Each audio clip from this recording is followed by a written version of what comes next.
जय हिंद दोस्तों। आज के इस इम्पॉर्टेंट लेक्चर में हम सभी डिस्कस करने वाले हैं 19 जुलाई 2025 के करंट अफेयर्स को। तो आप इस पूरे लेक्चर को बहुत ही ध्यान से लास्ट तक जोड़ देखिएगा। लास्ट में आपसे एक क्वेश्चन पूछा जाएगा जिसका आंसर कमेंट बॉक्स में आपको बताना है।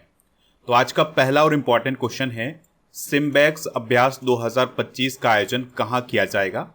आंसर हो जाएगा सिंगापुर में। तो जो सिम्बैक्स अभ्यास है 2025 का, ये सिंगापुर में आयोजित किया जाएगा।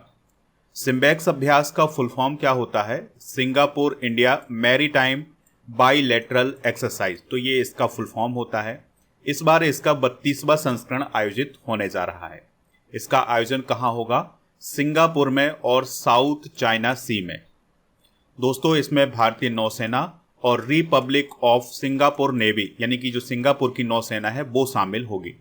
इसका उद्देश्य है समुद्री सुरक्षा को सुदृढ़ करना यानी मजबूत करना। सिम्बैक्स अभ्यास की शुरुआत 1994 में हुई थी। इस बात को भी आप नोट कर सकते हैं। जब इसकी शुरुआत हुई थी तब इसे एक्सरसाइज लाइन किंग के नाम से जाना जाता था। अब इसे सिम्बैक्स के नाम से जाना जाता है। सिम्बैक्स अभ्यास में भारत के कौन कौन से जहाज शामिल होने वाले हैं? तो इसमें INS Delhi, INS Satpura, INS Kiltan और INS शक्ति, ये जहाज इसमें शामिल होने जा रहे हैं। 2025 के कुछ प्रमुख युद्ध अभ्यास भी डिस्कस करते हैं, जैसे डस्टलेक अभ्यास भारत उज्बेकिस्तान के बीच हुआ है, टाइगर ट्रायम्फ भारत अमेरिका के बीच, इंद्र अभ्यास भारत और रूस के बीच हुआ है, प्रचंड प्रहार नामक जो अभ्यास हुआ है ये भारतीय सेनाओं के बीच में हुआ था, एकेमी अभ्यास भारत तंजानिया के बीच और खंजर अभ्यास भारत किर्गिस्तान के बीच, ट्रोपेक्स अभ्यास भारतीय नौसेना ने आयोजित किया था और वरुण अभ्यास का आयोजन भारत फ्रांस के बीच हुआ है। इसके अलावा जो सी ड्रैगन अभ्यास था ये एक बहुराष्ट्रीय अभ्यास था जो कि 2025 में आयोजित किया गया है। अगला क्वेश्चन है, भारत की पहली रोरो फेरी सेवा का शुभारंभ कहाँ किया गया है? आंसर हो जाएगा गोवा में। तो गोवा में भारत की पहली रोरो फेरी सेवा शुरू की गई है। अब हम समझते हैं कि ये रोरो फेरी सेवा क्या होती है। तो यह एक ऐसी फेरी सेवा होती है जिसमें यात्री अपने वाहन जैसे कार, बाइक के साथ सीधे फेरी पे चढ़ जाते हैं और फिर बाद में उतर सकते हैं। ठीक है, इस प्रकार की जो फेरी सेवा होती है उसे रोरो फेरी सेवा बोला जाता है। तो यहाँ पर आप एक फेरी को देख सकते हैं जो कि जहाज नुमा होती है। इसमें यात्री होते हैं और वो एक स्थान से दूसरे स्थान पर जब जाते हैं तो वो अपने वाहन के साथ भी चले जाते हैं, जैसे कार हो गई, बाइक हो गई, तो उसके साथ वो एक स्थान से दूसरे स्थान पर जाते हैं फेरी के माध्यम से। तो इस सेवा को फेरी सेवा बोला जाता है। तो भारत में इस प्रकार की सुविधा यानी कि जो भारत की पहली रोरो फेरी सेवा है ये गोवा में शुरू की गई है और ये मंडोवी नदी पर शुरू की गई है। इसकी शुरुआत की है गोवा के चीफ मिनिस्टर प्रमोद सावंत जी ने। आपको ये याद रखना है कि ये सेवा कहाँ से कहाँ तक शुरू की गई है। तो यह चोराओ द्वीप से लेकर रिवंदर पणजी तक ये शुरू की गई है। ठीक है, तो रिवंदर से चोराओ द्वीप और चोराओ द्वीप से रिवंदर तक ये सेवा शुरू की गई है। इसके अंतर्गत 2 फेरी अभी इस्तेमाल की जा रही हैं, जिसमें एक का नाम है गंगोत्री और दूसरे का नाम है द्वारका। तो पहले ये समय 30 मिनट लगता था, यानी यात्रा करने में 30 मिनट लगता था, अब 12 से 13 मिनट लगते हैं। दोस्तों, 2025 की कुछ प्रथम घटनाएं भी डिस्कस कर लेते हैं। तो भारत की सबसे बड़ी जलवायु घड़ी को कहाँ लगाया गया है? नई दिल्ली में। दुनिया का पहला ओम आकार का मंदिर कहाँ बनाया गया है? पाली, राजस्थान में। हाइब्रिड पिच तकनीक का उपयोग करने वाला पहला स्टेडियम कौन है? धर्मशाला, जो कि हिमाचल प्रदेश में है। लक्षद्वीप में शाखा खोलने वाला पहला निजी बैंक कौन है? HDFC bank. 4 दिन वर्क वीक वाला एशिया का पहला देश कौन है? सिंगापुर। ISO प्रमाणन प्राप्त करने वाला राज्य का पहला कमिश्नरेट कौन है? नोएडा। अंतरिक्ष की यात्रा करने वाले पहले भारतीय पर्यटक कौन है? गोपी थोटाकुरा। और विश्व का पहला शाकाहारी शहर कौन है? पालिताना, जो कि भावनगर, गुजरात में है। देश की पहली अंडर वाटर मेट्रो की शुरुआत कहां पर की गई है? कोलकाता में। BSF की पहली महिला स्नाइपर कौन बनी है? सुमन कुमारी। अगला क्वेश्चन है, प्रधानमंत्री मोदी जी ने बिहार में कहां से 7,000 करोड़ से अधिक की विकास परियोजनाओं का उद्घाटन और शिलान्यास किया है? आंसर हो जाएगा मोतीहारी। तो मोतीहारी बिहार से प्रधानमंत्री मोदी जी के द्वारा 7,000 करोड़ से अधिक की विकास परियोजनाओं का शिलान्यास और उद्घाटन किया गया है। और ये उद्घाटन कब किया गया है? 18 जुलाई 2025 को। दोस्तों, ये जो उद्घाटन किए गए हैं, इस दौरान उन्होंने 4 अमृत भारत ट्रेन को भी हरी झंडी दिखाई है, जिसमें से एक अमृत भारत ट्रेन मोतिहारी से दिल्ली के बीच में चलेगी। प्रधानमंत्री मोदी जी ने समस्तीपुर बछवाड़ा रेलखंड पर ऑटोमेटिक सिग्नलिंग सुविधा राष्ट्र को समर्पित की है। इसके अलावा दोस्तों, प्रधानमंत्री मोदी जी ने समस्तीपुर बछवाड़ा रेलखंड पर ऑटोमेटिक सिग्नलिंग सुविधा राष्ट्र को समर्पित की है। सड़क एवं परिवहन राजमार्ग मंत्रालय की 1173 करोड़ रुपए की परियोजना को उन्होंने शुरू किया है। रेलवे की 5098 करोड़ रुपए की परियोजना को शिलान्यास और उद्घाटन किया है। इसके अलावा 4000 करोड़ की दरभंगा नरकटियागंज रेल लाइन दोहरीकरण परियोजना को भी उन्होंने शुरू किया है। करते हैं बिहार की बेसिक जानकारी की। तो बिहार का गठन 22 मार्च 1912 को हुआ था। राजधानी इसकी पटना है। मुख्यमंत्री हैं नीतीश कुमार। गवर्नर कौन है? आरिफ मोहम्मद खान। विधानसभा की यहाँ पर 243 और विधान परिषद की 75, राज्यसभा की 16 और लोकसभा की 40 सीटें हैं। यहाँ पर दोस्तों विधान परिषद की बात हो रही है, तो आप कमेंट बॉक्स में ये बताएं कि भारत के वो कौन कौन से स्टेट हैं जहाँ पर विधान परिषद है। ठीक है, तो इसकी जानकारी आप कमेंट बॉक्स में दें। अगला क्वेश्चन है, संयुक्त राष्ट्र मंडेला पुरस्कार 2025 निम्न में से किसे प्रदान किया गया है? आंसर हो जाएगा ब्रेंडा रोनाल्ड्स और कैनेडी ओडेडे को संयुक्त राष्ट्र मंडेला पुरस्कार 2025 प्रदान किया गया है। तो इस प्रकार से ऑप्शन नंबर सी इस क्वेश्चन का राइट आंसर हो जाएगा। तो दोस्तों, अभी 2025 का जो संयुक्त राष्ट्र मंडेला पुरस्कार प्रदान किया गया है, इनमें से पहला नाम किसका है? ब्रेंडा रोनाल्ड्स का। तो ये कनाडा की आदिवासी सामाजिक कार्यकर्ता हैं। और दूसरा नाम है कैनेडी ओडेडे का, जो कि केन्या के सामाजिक उद्यमी हैं। तो इन दोनों को संयुक्त राष्ट्र मंडेला पुरस्कार प्रदान किया गया है संयुक्त राष्ट्र के महासचिव एंटोनियो गुटेरस के द्वारा। दोस्तों, बात करते हैं संयुक्त राष्ट्र मंडेला पुरस्कार की। तो इसकी स्थापना हुई थी 2014 में संयुक्त राष्ट्र महासभा के द्वारा। पहली बार यह पुरस्कार 2015 में प्रदान किया गया था और हर 5 वर्षों में 2 व्यक्तियों को यह सम्मान दिया जाता है।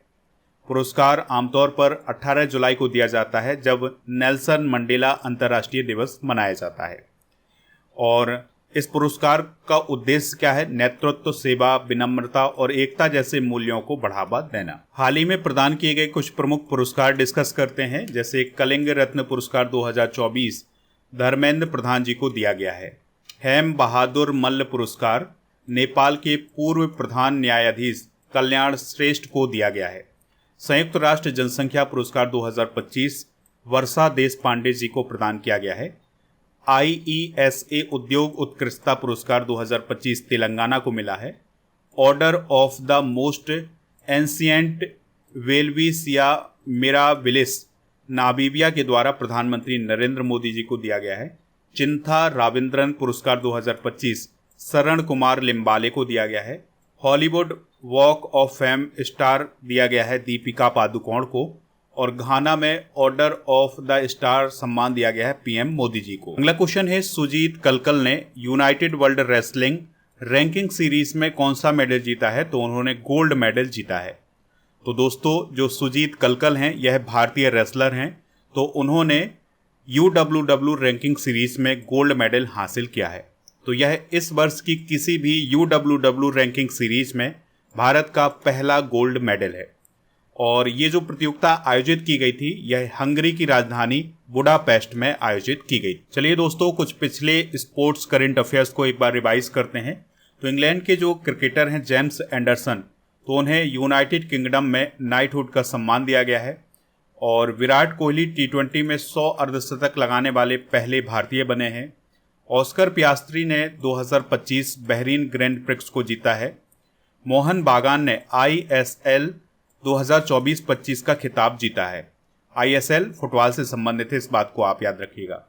14 साल के वैभव सूर्यवंशी IPL में सबसे तेज शतक लगाने वाले दूसरे बल्लेबाज बने हैं। उन्होंने 35 गेंदों में ये शतक लगाया था। इसके अलावा भारत इंग्लैंड टेस्ट सीरीज का नाम बदल करके तेंदुलकर एंडरसन ट्रॉफी किया गया है। और आईपीएल 2025 का खिताब पहली बार आरसीबी ने जीता है। और ऑस्ट्रेलिया के क्रिकेटर ग्लेन मैक्सवेल ने वनडे क्रिकेट से अभी हाल ही में संन्यास लिया था। साउथ अफ्रीका के क्रिकेटर हैं हेनरिक क्लासन, तो उन्होंने इंटरनेशनल क्रिकेट से संन्यास लिया है। और आईपीएल में रोहित शर्मा 300 छक्के लगाने वाले पहले भारतीय बल्लेबाज बने थे। क्वेश्चन है, साउथहैम्पटन विश्वविद्यालय जो कि इंग्लैंड में है का कैंपस भारत में कहाँ स्थापित किया गया है? तो गुरुग्राम हरियाणा में इस विश्वविद्यालय का कैंपस स्थापित किया गया है और इसका भी हाल ही में उद्घाटन किया गया है केंद्रीय शिक्षा मंत्री धर्मेंद्र प्रधान जी के द्वारा। और इसकी विशेषता ये है कि ये भारत में पूर्ण परिसर खोलने वाला पहला विदेशी विश्वविद्यालय बना है। साउथहैम्पटन विश्वविद्यालय की बात करें तो 1862 में इसकी स्थापना हुई थी और यह साउथहैम्पटन, हैम्पशायर, इंग्लैंड में स्थित है। क्यूएस रैंकिंग की बात करें तो विश्व के जो टॉप 100 विश्वविद्यालय होते हैं उनमें ये शामिल है। अगला क्वेश्चन है, भारत ने किस देश को खसरा और रूबेला टीकों की सहायता प्रदान की है? यानी कि खसरा और रूबेला की जो वैक्सीन है वो किस देश को भेजी है? आंसर हो जाएगा बोलिविया। तो दोस्तों जो बोलिविया है यह दक्षिण अमेरिका महाद्वीप का एक देश है। तो इसमें अभी हाल ही में कुछ समय पहले जो खसरे के मामले हैं वो तेजी से बढ़े हैं, जिसके कारण बोलिविया में राष्ट्रीय स्वास्थ्य आपातकाल घोषित किया गया है। तो जिसमें भारत ने मदद की है और वहां पर खसरा और रूबेला की वैक्सीन भेजी है। तो लगभग 3 लाख खुराक वहां पर वैक्सीन भेजी है। बोलिविया की बात करने से पहले हम बात करते हैं दोस्तों खसरा और रूबेला की। तो खसरा की जो बीमारी है यह मोरबिली वायरस के कारण फैलती है और इसके कारण बुखार, दाने और निमोनिया जैसी स्थिति बनती है। रूबेला भी कुछ इसी प्रकार से होता है, तो यह रूबेला वायरस के कारण फैलता है। गर्भवती महिलाओं के भ्रूण को ये नुकसान पहुंचा सकता है। बोलिविया की बात करें तो यहाँ पर आप साउथ अमेरिका कॉन्टिनेंट देख पा रहे हैं, यहाँ पर स्थित है बोलिविया और इसकी जो कैपिटल है वो है सुक्रे और यहाँ की जो करेंसी है वो है बोलिवियानो। इसकी सीमा ब्राज़ील, पेरू, चिली, अर्जेंटीना और पराग्वे से लगती है। यहाँ पर दोस्तों एक प्रसिद्ध मैदान है जिसे सालार दे उयूनी बोला जाता है, जो कि दुनिया का सबसे बड़ा नमक का मैदान है। यहाँ पर टिटिकाका झील भी है जो कि दुनिया की सबसे ऊंची नौगम्य झील है। अमेजन वर्षा वन का कुछ हिस्सा बोलिविया देश में भी आता है। इस पॉइंट को भी आप नोट कर सकते हैं। अगला क्वेश्चन है, राष्ट्रीय वित्तीय रिपोर्टिंग प्राधिकरण यानी NFRA के अध्यक्ष कौन बने हैं? आंसर हो जाएगा इसका नितिन गुप्ता। तो नितिन गुप्ता राष्ट्रीय वित्तीय रिपोर्टिंग प्राधिकरण यानी NFRA के अध्यक्ष अभी हाल ही में बनाए गए हैं। उनसे पहले ये पद कौन संभाल रही थी? रवनीत कौर। तो रवनीत कौर के स्थान पर नितिन गुप्ता को NFRA का अध्यक्ष बनाया गया है। तो अभी भारत सरकार की कैबिनेट की बैठक हुई थी, उसमें ये फैसला लिया गया है। उनका जो कार्यकाल होगा वो 3 साल का होगा या उनकी 65 वर्ष की आयु तक होगा। जो पहले हो जाएगा वही उनका कार्यकाल माना जाएगा। NFRA की बात करें तो इसका फुल फॉर्म होता है नेशनल फाइनेंशियल रिपोर्टिंग अथॉरिटी। इसकी स्थापना 2018 कंपनी अधिनियम 2013 की धारा 132 के तहत किया गया है। इसका मुख्य काम लेखा और लेखा परीक्षा मानकों की निगरानी, पेशेवर कदाचार की जांच और कॉरपोरेट मामलों के मंत्रालय की सिफारिशें देना इसका काम होता है और इसका मुख्यालय नई दिल्ली में स्थित है। हाल ही में की गई कुछ महत्वपूर्ण नियुक्तियां डिस्कस करते हैं। तो आर दोराईस्वामी LIC के MD और CEO बने हैं। सोनाली मिश्रा RPF की पहली महिला महानिदेशक बनी हैं। प्रोफेसर असीम कुमार घोष हरियाणा के नए राज्यपाल बने हैं और पुष्पापति अशोक गजपति राजू गोवा के नए राज्यपाल बने हैं। कविंदर गुप्ता लद्दाख के नए राज्यपाल बने हैं और क्रांति प्रकाश झा और नीतू चंद्रा बिहार के लिए स्वीप आइकॉन बने हैं। अजय कुमार श्रीवास्तव HAL के डायरेक्टर बने हैं और संजय कोल गिफ्ट सिटी के नए CEO बनाए गए हैं। अगला क्वेश्चन है, चौथा बिम्स्टेक आपदा प्रबंधन अभ्यास 2025 का आयोजन किसने किया है? तो NDMA ने इसका आयोजन किया है। तो दोस्तों ये उस प्रकार का अभ्यास नहीं होता है कि सेना वगैरह हिस्सा लेती हैं। इसमें जो लीडर्स होते हैं, जो अधिकारी होते हैं, वो हिस्सा लेते हैं और बातचीत करते हैं। तो ये चौथा बिम्स्टेक आपदा प्रबंधन अभ्यास 14 और 15 जुलाई को आयोजित किया गया था। किसके द्वारा? भारत के राष्ट्रीय आपदा प्रबंधन प्राधिकरण के द्वारा। तो ये वर्चुअल टेबल टॉप अभ्यास था, यानी कि ये वर्चुअल अभ्यास आयोजित किया गया था और इसका उद्देश्य था चक्रवात और बाढ़ जैसी आपदाओं के लिए क्षेत्रीय तैयारी का आकलन करना। और इसमें जो शामिल होने वाले देश थे उसमें भारत था, म्यांमार, बांग्लादेश, थाईलैंड, नेपाल, भूटान और श्रीलंका। बात करते हैं बिम्स्टेक की, तो इसका फुल फॉर्म क्या होता है? Bay of Bengal Initiative for Multi Sectoral Technical and Economic Cooperation. 1997 में इसकी स्थापना हुई थी। ढाका बांग्लादेश में इसका मुख्यालय है। इसके 7 मेंबर हैं, भारत, बांग्लादेश, श्रीलंका, नेपाल, भूटान, म्यांमार और थाईलैंड। इसका उद्देश्य दक्षिण और दक्षिण पूर्व एशिया के बीच आर्थिक और तकनीकी सहयोग को बढ़ावा। अगला क्वेश्चन है, कथकली और शास्त्रीय कला पुरस्कार किस राज्य में प्रदान किए गए हैं? तो यह केरल राज्य में प्रदान किए गए हैं। तो कथकली पुरस्कार 2023 प्रदान किया गया है कुरूर वासुदेवन नंबूथरी को और कला मंडलम शंकर वारियार को। और इसके अलावा दोस्तों पल्लवुर अप्पू मरार वाद्य पुरस्कार दिया गया है मट्टनूर शंकरन कुट्टी मरार को। और केरलीय नृत्य नाट्य पुरस्कार दिया गया है कला मंडलम PN को। कथकली के बारे में अगर हम बात करें तो यह एक प्रकार का डांस है, यानी केरल का ये एक डांस है। और कथक और कली शब्द से ये मिलकर के बना हुआ है, तो इसका अर्थ होता है कहानी का प्रदर्शन। और ये एक शास्त्रीय नृत्य है, इस बात को आप याद रखिएगा। इसका उद्गम 17वीं शताब्दी में केरल में हुआ था और यह केरल का शास्त्रीय नृत्य है। मोहिनीअट्टम भी केरल का शास्त्रीय नृत्य है, इस पॉइंट को भी आप नोट कर लें। तो इस प्रकार से दोस्तों हमने आज के करंट अफेयर्स को डिस्कस कर लिया है। आप स्टडी करके ऐप को इंस्टॉल कर लें, जिसका लिंक डिस्क्रिप्शन बॉक्स में दिया गया है। तो वहाँ से आप 6 मंथ के करंट अफेयर्स की ई बुक, मंथली करंट अफेयर्स की ई बुक प्राप्त कर सकते हैं। इसके अलावा 12 महीने के करंट अफेयर्स की ई बुक भी आपको ऐप पर ही मिल जाएगी। स्टडी करके ऐप को इंस्टॉल करेंगे तो यहाँ पर आपको राजा गुप्ता सर का जो अर्जुन GS फाउंडेशन बैच है ये मिल जाएगा।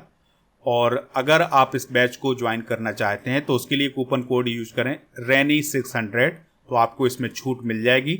इसकी वैलिडिटी है 3 साल की। तो इस कोर्स को आप ज़रूर ज्वाइन करें। GK GS foundation complete online batch भी आपको ऐप पर ही मिल जाएगा। चलिए अब हम कल के करंट अफेयर्स को एक बार रिवाइज करते हैं। भारत का लगातार 8वीं बार सबसे स्वच्छ शहर कौन बना है? Indore. Election commission of India ने किसको बिहार के लिए स्वीप आइकॉन नियुक्त किया है? नीतू चंद्रा और क्रांति प्रकाश झा को। यूलिया स्वीरिडेंको किस देश की PM बनी है? यूक्रेन। कलिंग रत्न पुरस्कार 2024 किसे प्राप्त हुआ है? धर्मेंद्र प्रधान को। QS best student cities ranking 2026 में दुनिया का सबसे सस्ता शहर कौन बना है? दिल्ली। ब्रिटेन में वोट देने की उम्र कितनी कर दी गई है? 16 वर्ष। भारतीय सेना और DRDO ने आकाश प्राइम वायु रक्षा प्रणाली का सफल परीक्षण कहाँ किया है? लद्दाख। किस राज्य में पशुधन और मुर्गी पालन को कृषि का दर्जा दिया गया है? महाराष्ट्र। नेल्सन मंडेला अंतर्राष्ट्रीय दिवस कब मनाया जाता है? 18 जुलाई को। आंद्रे रसेल का संबंध किस क्रिकेट टीम से है जिन्होंने हाल ही में संन्यास लिया है? West Indies.